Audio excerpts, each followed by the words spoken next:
নমস্কার বন্ধুরা, শকুন্তলার ভিলেজ ফুডে আপনাদের সবাইকে স্বাগত। আশা করি আপনারা সবাই খুব ভালো আছেন। প্রতিদিনের মতো সব কিছু গুছিয়ে নিয়ে আমি আমার রান্নাঘরে রান্না করতে চলে এসেছি। আজ আমি বানাবো আম দিয়ে রুই মাছের টক। আম দিয়ে রুই মাছের টক বানানোর জন্য যা যা উপকরণ লাগে আমি আপনাদের দেখিয়ে দিচ্ছি। এখানে আমি রুই মাছ ভালো করে পরিষ্কার করে ধুয়ে নিয়েছি। আলু দেবো, দুটো আলু আমি লম্বা লম্বা করে কেটে নিয়েছি। একটা আম আমি এইভাবে কেটে নিয়েছি। চেরা লঙ্কা, ফোড়নে দেবো 5 ফোড়ন, শুকনো লঙ্কা, লবণ, আদা বাটা, ধনে গুঁড়ো, জিরে গুঁড়ো, লঙ্কার গুঁড়ো, হলুদ গুঁড়ো, একটা টমেটো কুচে নিয়েছি আর তেল। প্রথম থেকে শেষ পর্যন্ত ভিডিওটা দেখার জন্য আপনাদের অনুরোধ রইল। মাছগুলো মাখিয়ে নেবো। হলুদ দিলাম, লবণ,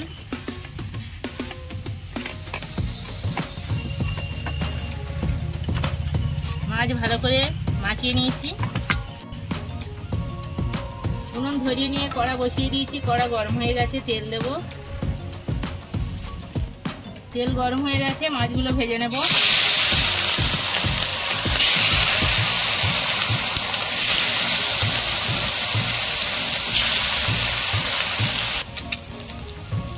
মাছগুলো ভাজা হয়ে গেছে, তুলে নেব।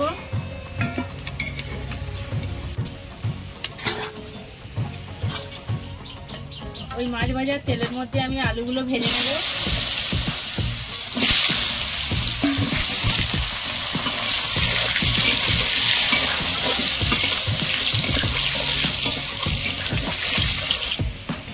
আলু ভাজা হয়ে গেছে, তুলে নেব।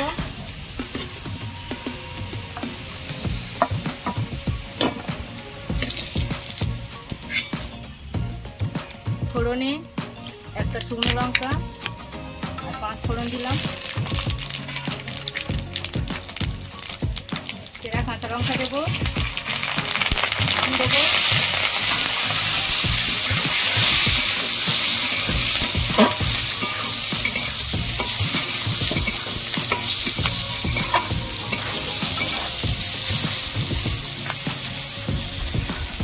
টমেটো কুচি দিয়ে দেবো।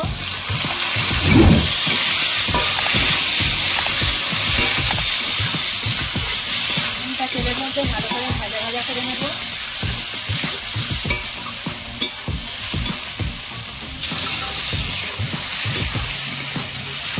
টমেটো আম আমি ভালো করে তেলের মধ্যে ভাজা করে নিয়েছি। এবার এই বাটিতে লঙ্কা, হলুদ, আদা, জিরে গুঁড়ো, ধনে গুঁড়ো সব একসাথে তুলে নিয়েছি, দিয়ে দেবো।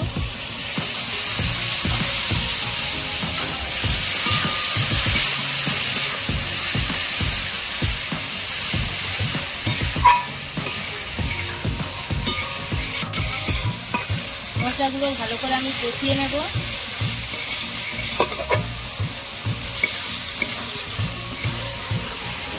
মশলা থেকে তেল ছেড়ে গেছে।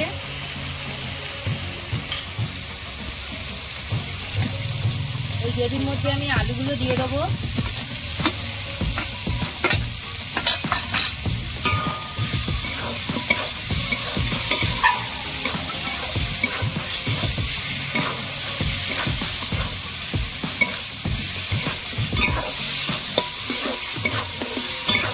আলু দিয়ে ভালো করে কষিয়ে নিয়েছি। জল দেব।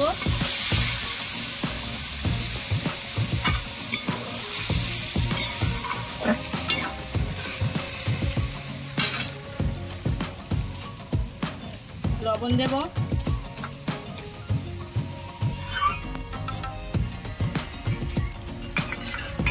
ভেজে রাখা মাছগুলো দিয়ে দেবো।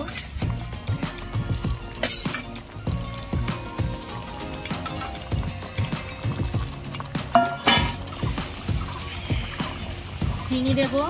আম দেওয়া আছে সেই জন্য একটু বেশি করে চিনি দিচ্ছি।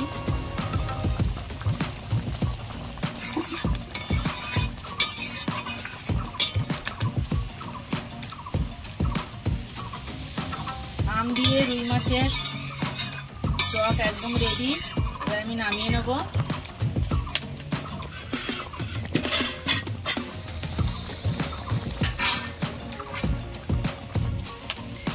দেখুন বন্ধুরা, আম দিয়ে রুই মাছের টক একদম রেডি। কত সুন্দর দেখতে লাগছে দেখুন। এই গরমের দিনে টক তো সবার মুখে ভালো লাগে। আমার এই রেসিপি আপনাদের কেমন লেগেছে কমেন্টে জানাবেন, লাইক করবেন, বন্ধুদের সাথে প্রচুর প্রচুর শেয়ার করবেন। প্রতিদিন নিত্য নতুন রেসিপি পাওয়ার জন্য আমার চ্যানেলটাকে সাবস্ক্রাইব করবেন। আপনারা ভালো থাকবেন, সুস্থ থাকবেন। দেখা হচ্ছে পরের ভিডিওতে। ধন্যবাদ।